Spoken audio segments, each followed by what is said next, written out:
Assalamualaikum warahmatullahi wabarakatuh. Selamat pagi teman-teman semua. Pada pertemuan kali ini, kami dari kelompok 12 akan menyampaikan materi tentang ketahanan nasional dalam kehidupan berbangsa dan bernegara.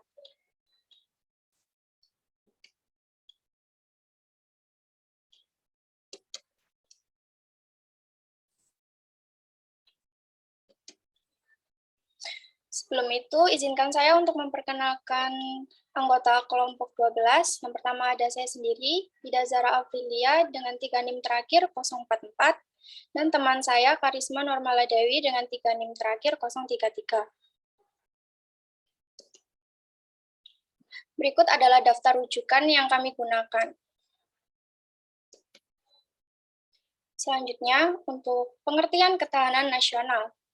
Pengertian ketahanan nasional adalah suatu kondisi dinamis dari suatu bangsa yang berisi ketangguhan nasional dan keuletan dalam menghadapi dan juga mengatasi segala macam tantangan dan juga ancaman, gangguan serta hambatan baik yang berasal dari luar ataupun dari dalam negeri, di mana hal itu terjadi secara langsung ataupun tidak langsung.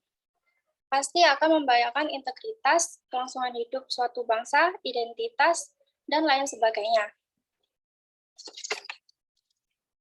Sementara pengertian ketahanan nasional yang disebut di dalam konsep 1968 yaitu sebagai berikut. Ketahanan nasional adalah sebuah keuletan dan daya tahan kita dalam menghadapi segala macam kekuatan, baik yang berasal dari luar atau dari dalam. Yang langsung ataupun tidak langsung, pasti akan membahayakan kelangsungan hidup bangsa dan negara Indonesia.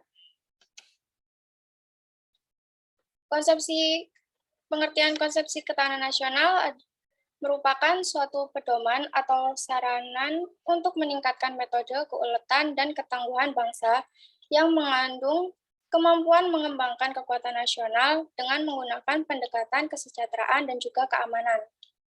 Di antara kesejahteraan dan juga keamanan tersebut bisa dibedakan, namun tidak bisa dipisahkan. Penyelenggaraan kesejahteraan membutuhkan tingkat keamanan tertentu dan juga sebaliknya.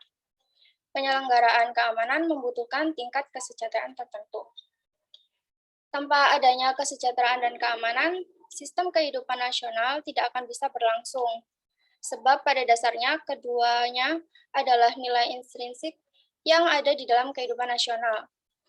Dalam kehidupan nasional ini, tingkat kesejahteraan dan juga keamanan nasional adalah tolak ukur ketahanan nasional. Peran dari masing-masing gatra dalam astagrata yang seimbang dan saling mengisi, itu artinya antar grata memiliki hubungan yang saling berkaitan dan saling bergantung secara utuh, menyeluruh membentuk perilaku masyarakat dalam kehidupan nasional. Selanjutnya ada tujuan ketahanan nasional. Ketahanan nasional Indonesia dalam pembukaan UUD 1945 dijelaskan bahwa hal itu bertujuan untuk menjaga bangsa dan seluruh tumpah darah Indonesia untuk mencapai ketentraman umum, berkehidupan bangsa, serta mengerjakan disiplin dunia dengan dasar kemerdekaan, pemufakatan, dan keadilan sosial. Untuk materi selanjutnya akan dijelaskan oleh teman saya.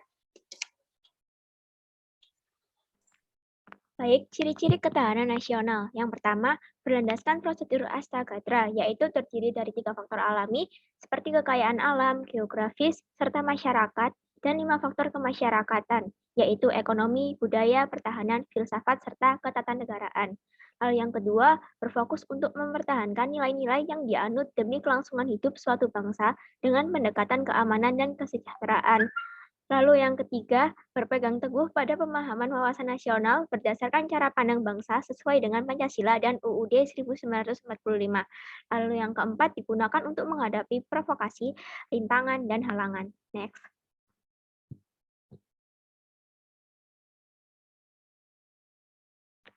Next.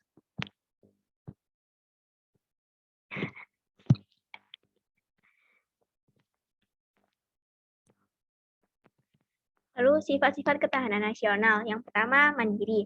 Mandiri adalah ketahanan nasional yang bersifat percaya kepada kemampuan dan juga kekuatan sendiri dengan keuletan serta ketangguhan yang mengandung prinsip tidak mudah menyerah dan bertumbuh pada identitas, kepribadian bangsa, dan juga integritas. Lalu yang kedua, dinamis. Dinamis artinya ketahanan nasional bersifat tidak tetap, melainkan bisa meningkat atau menurun bergantung dengan kondisi dan situasi bangsa dan juga negara, serta kondisi lingkungan yang ada di sekitar. Oleh karena itu, upaya dalam peningkatan ketahanan nasional harus senantiasa diorientasikan ke masa depan dan dinamika yang ada di dalamnya diarahkan untuk pencapaian kondisi kehidupan nasional yang lebih baik lagi. Next. Manunggal. Manunggal artinya ketahanan nasional mempunyai sifat yang integratif, di mana hal itu diartikan sebagai terwujudnya kesatuan dan juga perpaduan yang seimbang, selaras, dan serasi di antara semua aspek kehidupan bermasyarakat, berbangsa, dan bernegara. Lalu yang keempat, wibawa. Wibawa mempunyai arti ketahanan nasional sebagai sebuah hasil pandangan yang sifatnya manunggal, yaitu bisa mewujudkan kewibawaan nasional yang nantinya akan diperhitungkan oleh pihak lain, sehingga bisa menjadi daya tangkal suatu negara. Semakin tinggi daya tangkal yang dimiliki suatu negara, maka akan semakin besar juga kewibawaannya. Lalu yang kelima, konsultasi dan kerjasama. Ini artinya ketahanan nasional Indonesia tidak mengedepankan sifat konfrontatif dan antagonis. Selain itu, bangsa Indonesia juga tidak mengandalkan kekuasaan dan kekuatan fisik saja, namun lebih kepada sifat konsultatif dan kerjasama, serta saling menghargai dengan mengandalkan pada kekuatan moral dan kepribadian bangsa. Next. Selanjutnya akan dijelaskan oleh teman saya.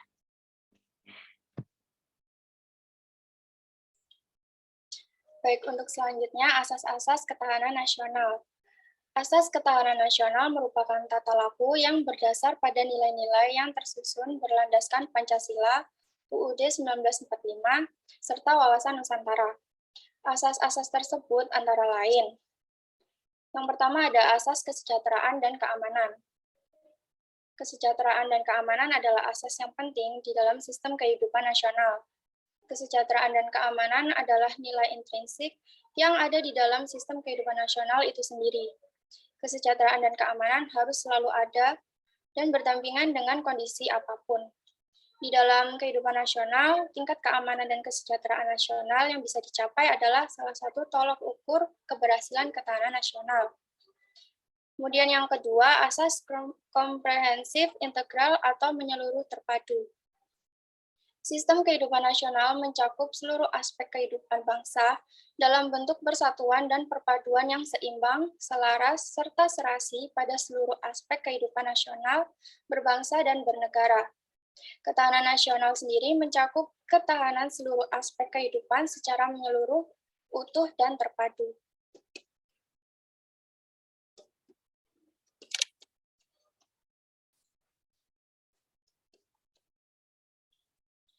Kemudian asas yang ketiga yaitu asas mawas ke dalam dan mawas keluar.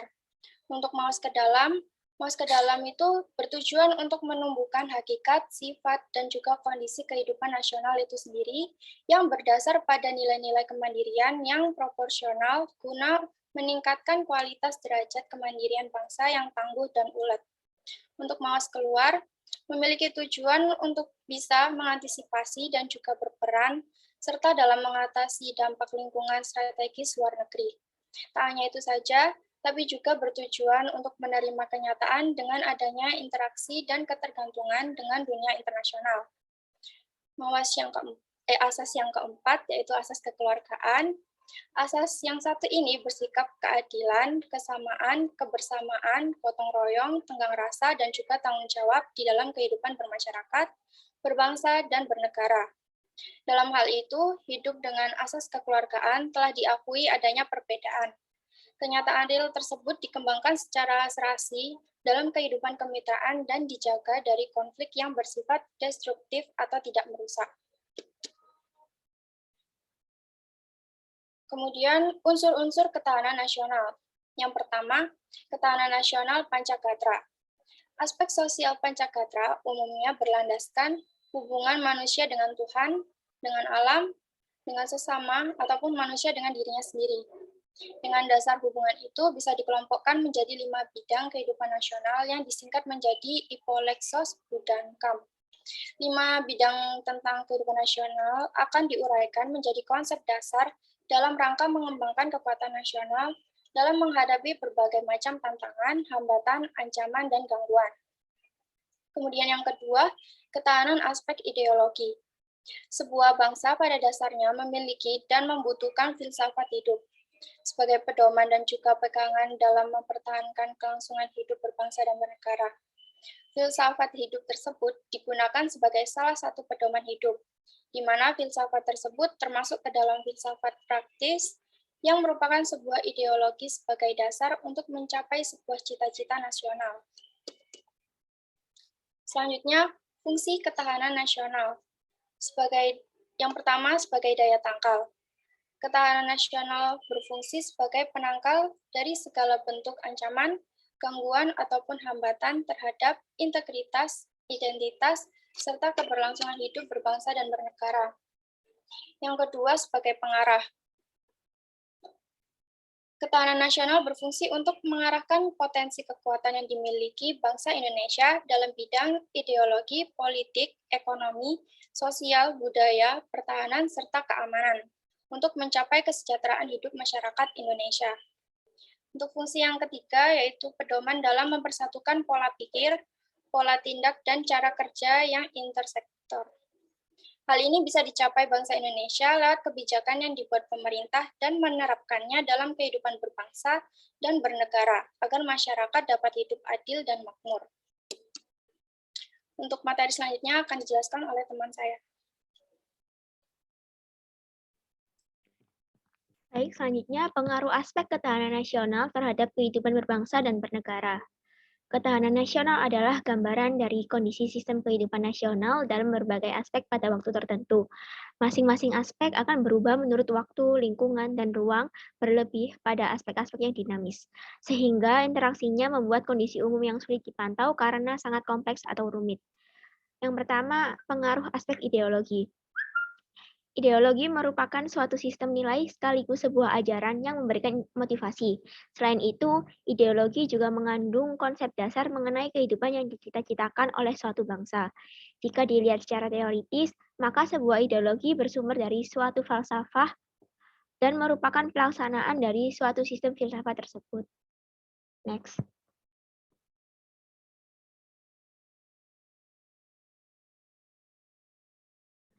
Lalu yang kedua ada liberalisme.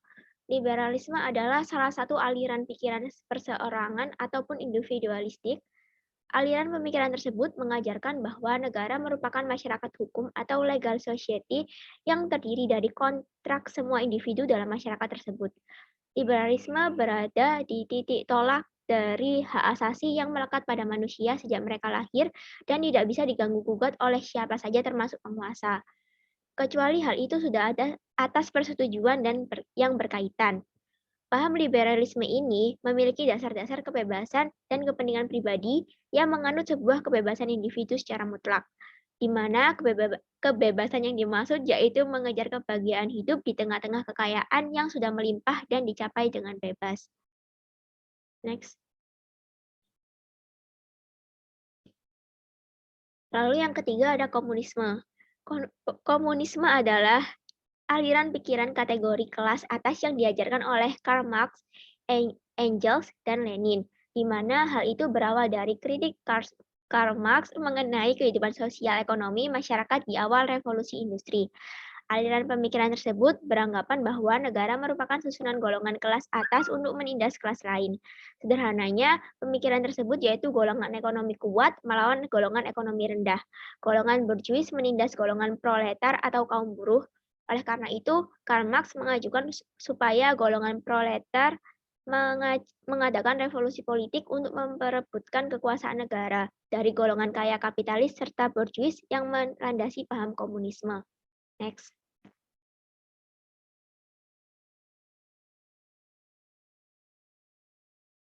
Next. Lalu untuk contoh ketahanan nasional dalam kehidupan yaitu menjaga keamanan lingkungan, menjadwalkan ronda malam di lingkungan masing-masing, lalu adanya geopolitik dan geografis, pengelolaan lingkungan, menangani masalah kependudukan, menjaga kebudayaan nasional, memperkuat karakter generasi muda, menegakkan hukum yang berlaku, meningkatkan kerjasama dengan luar negeri, lalu mengatur sistem perekonomian. Terima kasih. Apabila ada yang ditanyakan, teman-teman bisa raise hand ataupun menggunakan fitur chat.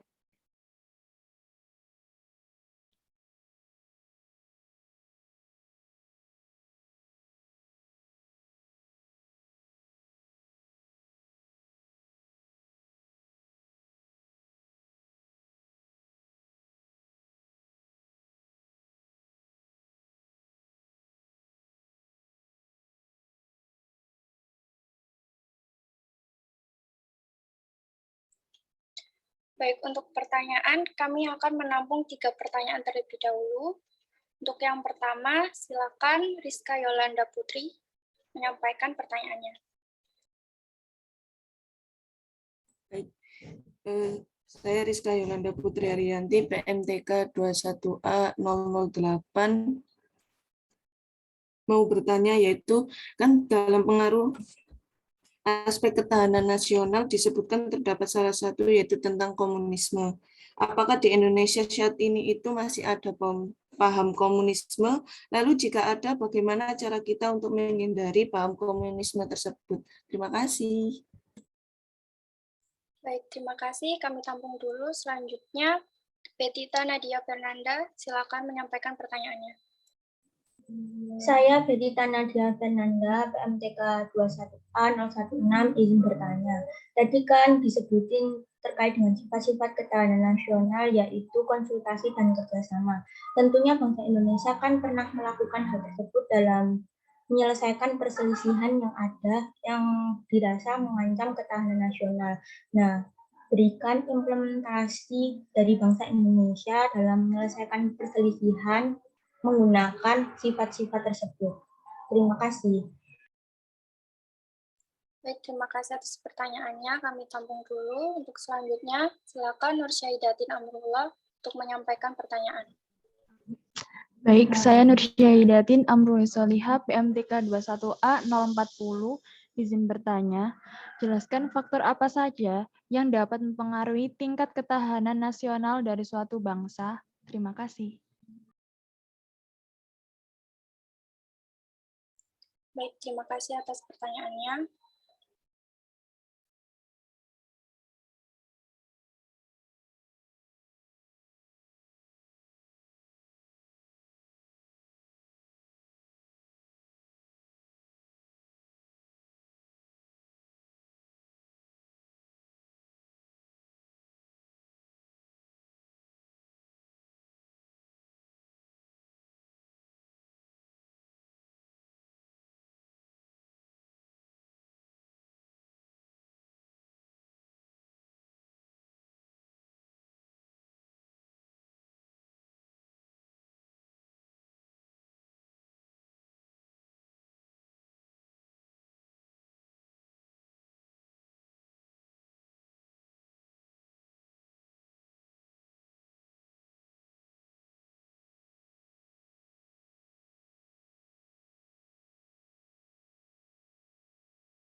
Saya Karisma Normala Dewi, PMTK 2021A 033, izin menjawab pertanyaan dari Rizka, yaitu dalam pengaruh aspek ketahanan nasional disebutkan terdapat salah satu tentang komunisme tadi.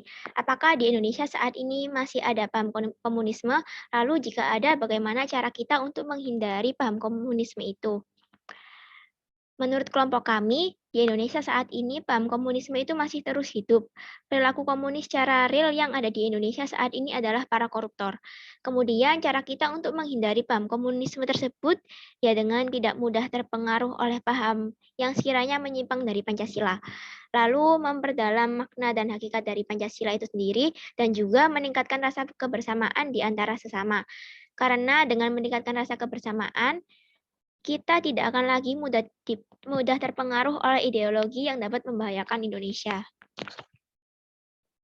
Apakah sudah menjawab, Rizka? Sudah, terima kasih. Sama-sama.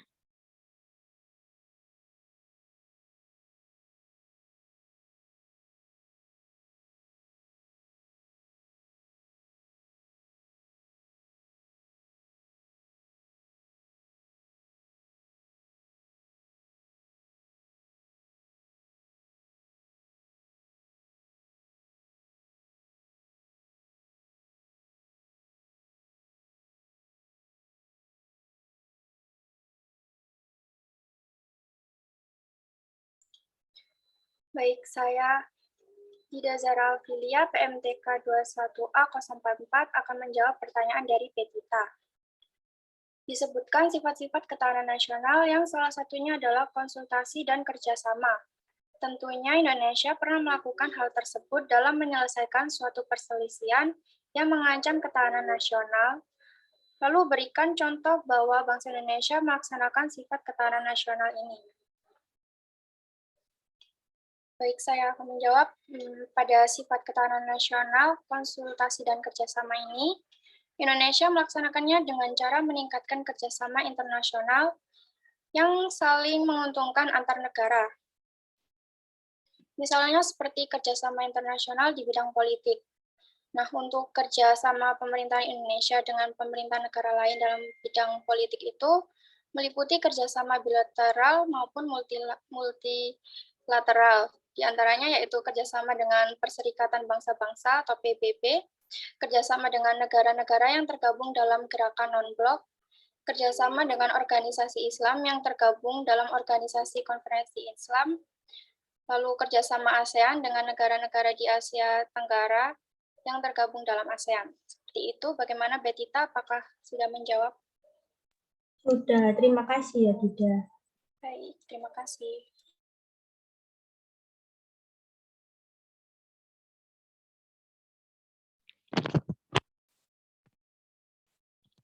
Lalu selanjutnya pertanyaan dari Nur Syahidatin yaitu jelaskan faktor apa saja yang dapat mempengaruhi tingkat ketahanan nasional suatu bangsa.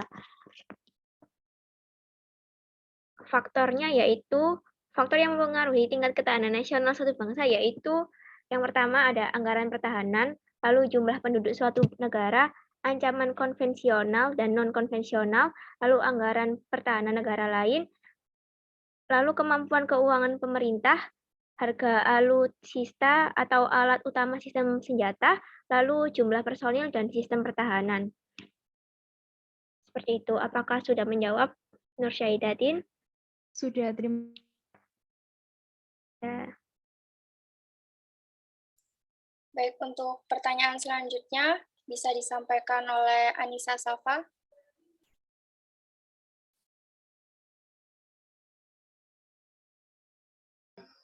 Iya, saya izin bertanya. Terima kasih atas kesempatan.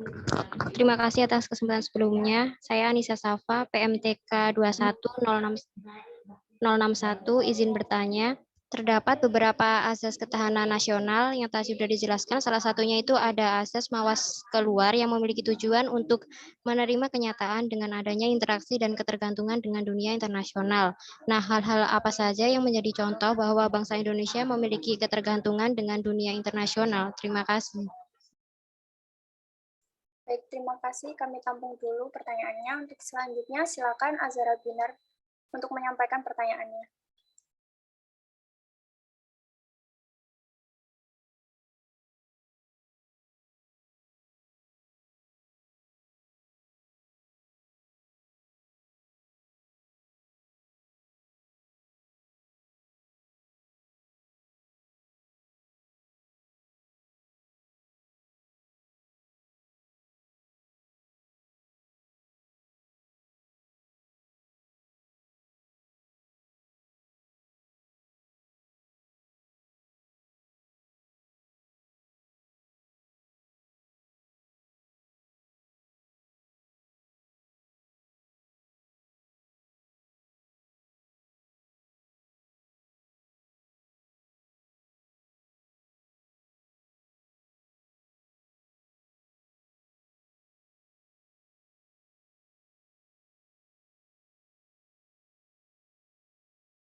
Mungkin bisa dilanjut.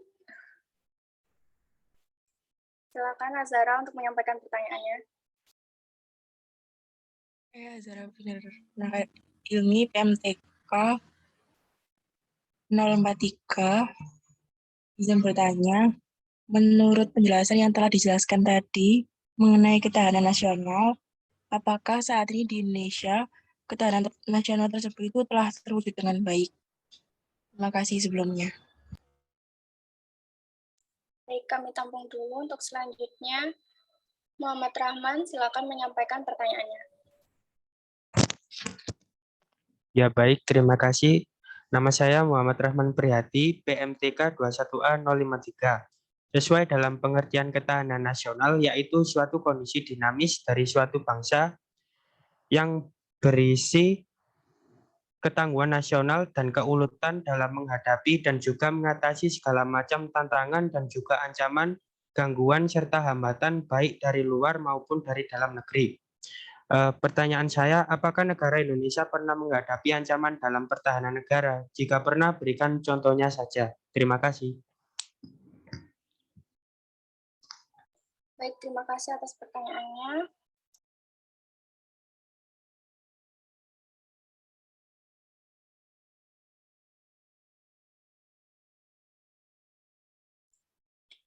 Saya Dida Zara Filia, PMTK 21A044 akan menjawab pertanyaan dari Anissa Safa. Terdapat beberapa asas ketahanan nasional, salah satunya yaitu asas mawas keluar yang memiliki tujuan untuk menerima kenyataan dengan adanya interaksi dan ketergantungan dengan dunia internasional. Lalu hal-hal apa saja yang menjadi contoh bahwa bangsa Indonesia memiliki ketergantungan dengan dunia internasional? Baik, menurut kelompok kami, seluruh negara di dunia ini pasti memiliki keterkaitan dan ketergantungan satu sama lain. Apalagi dengan adanya globalisasi, membuat negara-negara semakin mudah untuk menjalin kerjasama dalam berbagai bidang untuk saling membantu mengatasi kekurangan pada suatu negara. Selain bekerja sama dalam bentuk asosiasi-asosiasi untuk perdamaian dunia, setiap negara juga pasti melakukan kegiatan ekspor maupun impor. Sebagai contohnya, Indonesia, negara kita masih memiliki ketergantungan dengan dunia internasional dengan mengimpor barang-barang yang diperlukan demi kesejahteraan rakyatnya. Contohnya seperti vaksinasi, vaksin sendiri itu benar-benar bergantung pada negara lain, karena kita kurang ahli dalam hal teknologi dan iptek di bidang kesehatan. Kemudian contoh yang lain mengimpor bahan makanan pokok yaitu beras dari negara Vietnam dan Thailand. Dari tahun ke tahun, beras impor asal Vietnam dan Thailand yang paling banyak membanjiri pasar Indonesia. Kemudian yang ketiga mengimpor minyak dan gas yang terdiri atas minyak mentah, hasil minyak, dan gas dari Arab Saudi dan Timur Tengah, seperti itu. Apakah sudah menjawab, Anissa Safa? Baik, terima kasih atas penjelasannya, sudah cukup menjawab. Sama-sama.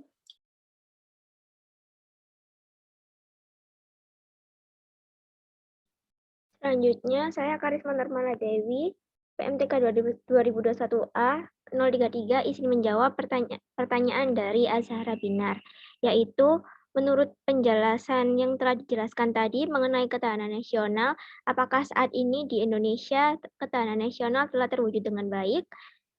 Jawabannya, ya, ketahanan nasional di Indonesia saat ini telah terwujud dengan baik.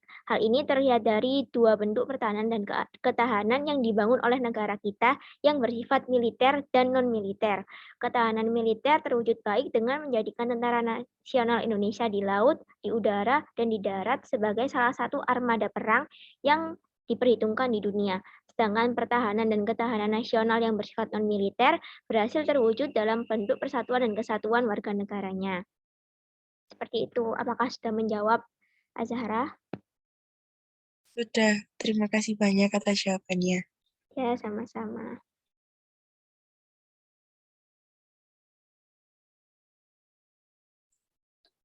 Selanjutnya, saya Dida Zara Filia dengan PMTK 21A044 akan menjawab pertanyaan dari Rahman. Sesuai dalam pengertian ketahanan nasional, apakah negara Indonesia pernah menghadapi ancaman dalam pertahanan negara? Jika pernah, berikan contohnya saja. Baik. Jadi, negara Indonesia itu pernah menghadapi ancaman dalam pertahanan negara. Contohnya adalah ancaman militer. Yang pertama, agresi militer Belanda II. Agresi ini terjadi pada tanggal 19 Desember 1948 dan terjadi di kota Yogyakarta.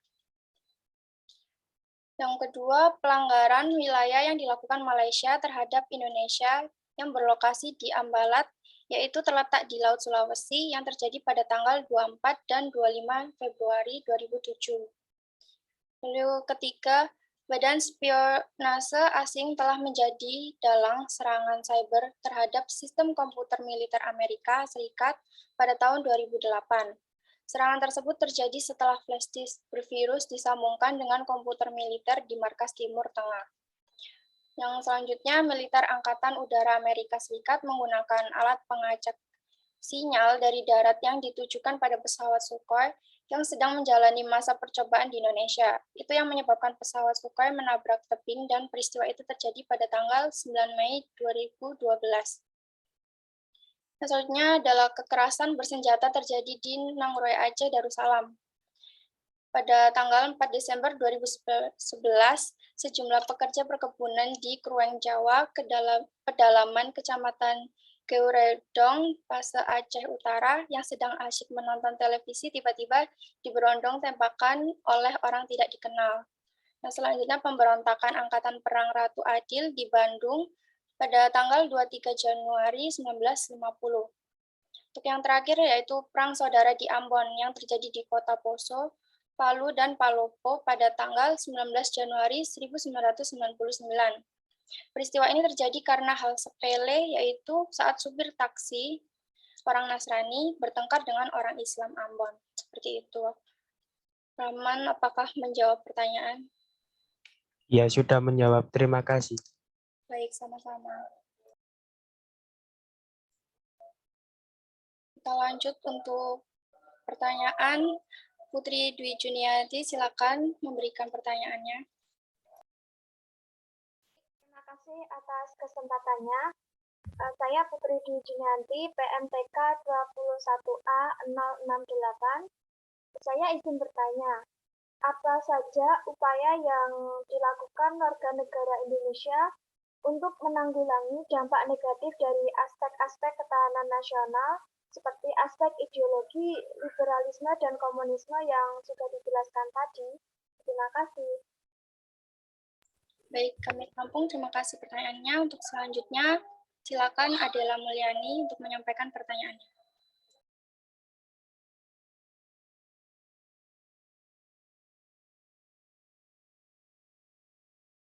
Baik, terima kasih.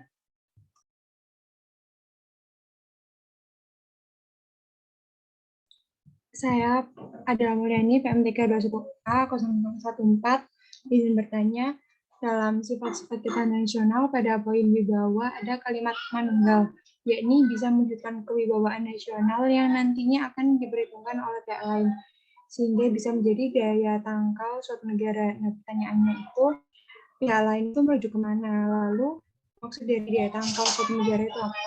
Terima kasih. Baik, kami tampung. Terima kasih atas pertanyaannya. Untuk selanjutnya, silakan Mustika Maharani untuk menyampaikan pertanyaannya. Baik, saya Mustika Maharani Jarkoni, PMTK 21A 015. Pertanyaan saya, ketahanan nasional memiliki beberapa sifat. Salah satunya adalah mandiri. Bagaimana negara dapat dikatakan memiliki sifat mandiri, dan apakah Indonesia termasuk negara yang mandiri? Jika iya, berikan contohnya. Terima kasih.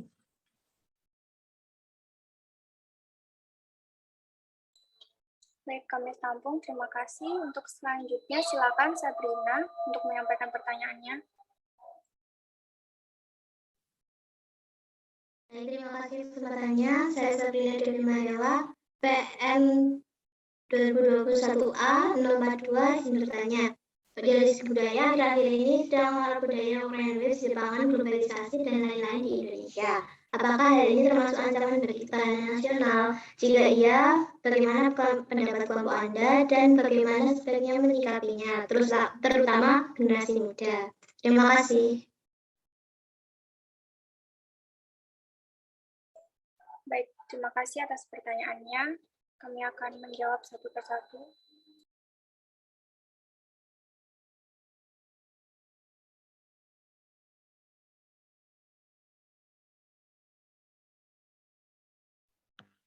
Baik, saya Karisma Normala Dewi, PMTK 2021A 033, izin menjawab pertanyaan dari Putri, yaitu apa upaya yang dilakukan warga negara Indonesia untuk menanggulangi dampak negatif dari aspek-aspek ketahanan nasional seperti aspek ideologi, liberalisme, dan komunisme yang sudah dijelaskan tadi.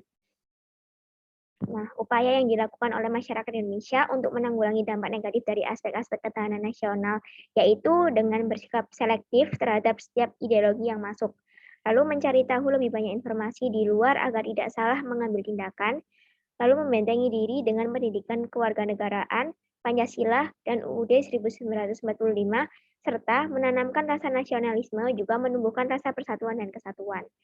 Seperti itu, apakah sudah menjawab, Putri? Sudah, Karisma. Terima kasih. Iya, sama-sama.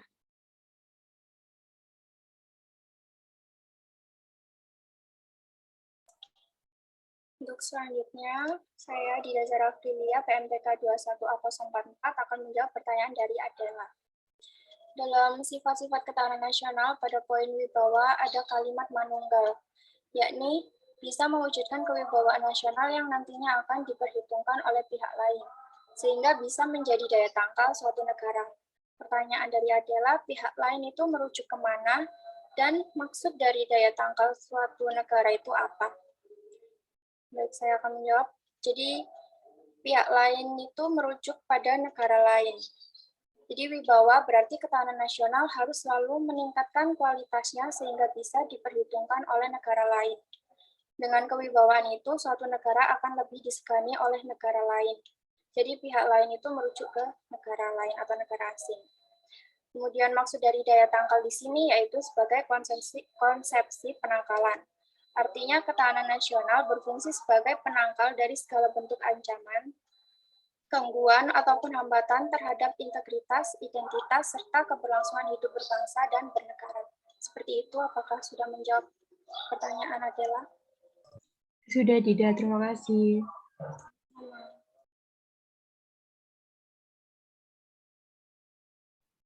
Baik, saya Karisma Normala Dewi, PMTK 2021A 033, izin menjawab pertanyaan dari Mustika, yaitu ketahanan nasional memiliki beberapa sifat. Salah satunya adalah mandiri. Bagaimana negara yang dapat dikatakan memiliki sifat mandiri, dan apakah Indonesia termasuk negara yang mandiri? Jika iya, berikan contohnya. Menurut kelompok kami, Indonesia masih dalam perjalanan menjadi negara yang mandiri. Nah, dalam menuju Indonesia mandiri ini terdapat 3 nilai utama, yaitu diperlukan integritas, etos kerja, dan juga gotong royong oleh semua lapisan bangsa. Di tatanan negara, nilai integritas adalah dapat dipercaya dan dapat mendorong aparatur pemerintahan untuk bekerja secara profesional, transparan, jujur, dan dapat diandalkan dan juga terpercaya. Lalu, etos kerja sebagai sebuah sikap yang berorientasi pada hasil yang terbaik, semangat tinggi dan dalam bersaing, dan selalu mencari cara-cara produktif serta inovatif dalam menuju Indonesia mandiri. Keyakinan mengenai pentingnya mengandalkan usaha dan kemampuan diri negara daripada yang diberikan atau disediakan oleh negara lain akan menjadi kukuh membangun Indonesia yang mandiri. Untuk itu, dalam menggapai Indonesia mandiri, perlu diaplikasikan nilai gotong royong dari semua elemen bangsa, baik dari pemerintahan, swasta, maupun individu-individu bangsa Indonesia. Seperti itu, apakah sudah menjawab? Sudah, Karisma. Terima kasih. Iya, sama-sama.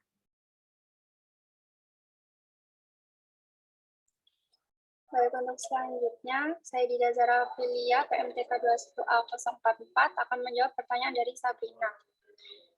Akhir-akhir ini sedang marak budaya Korea, Jepangan, globalisasi, dan lain-lain di Indonesia. Apakah hal ini termasuk ancaman bagi ketahanan nasional?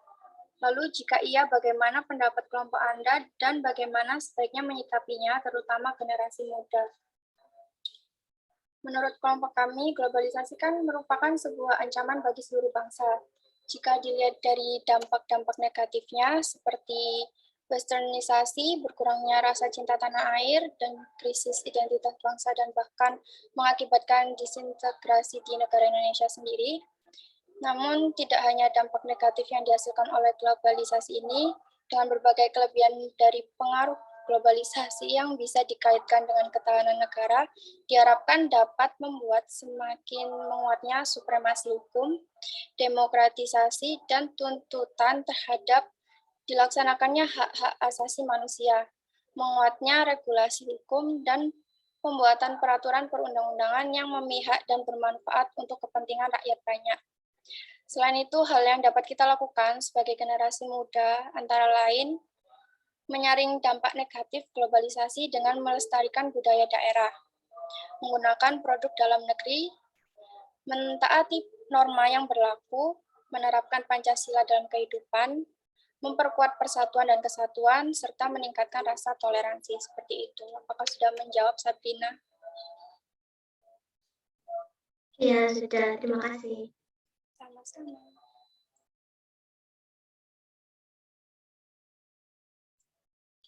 Baik, untuk teman-teman mungkin ada yang ingin ditanyakan lagi.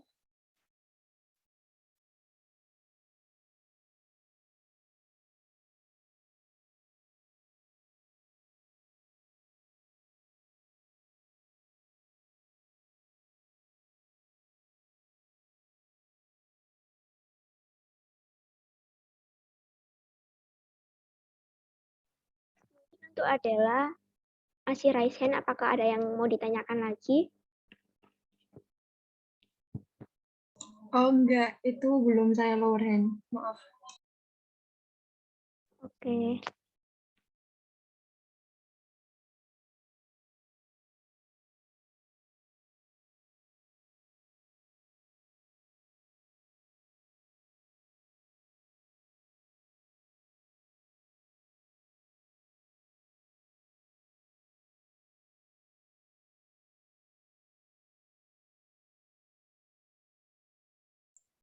Baik, mungkin sudah tidak ada yang ingin bertanya lagi.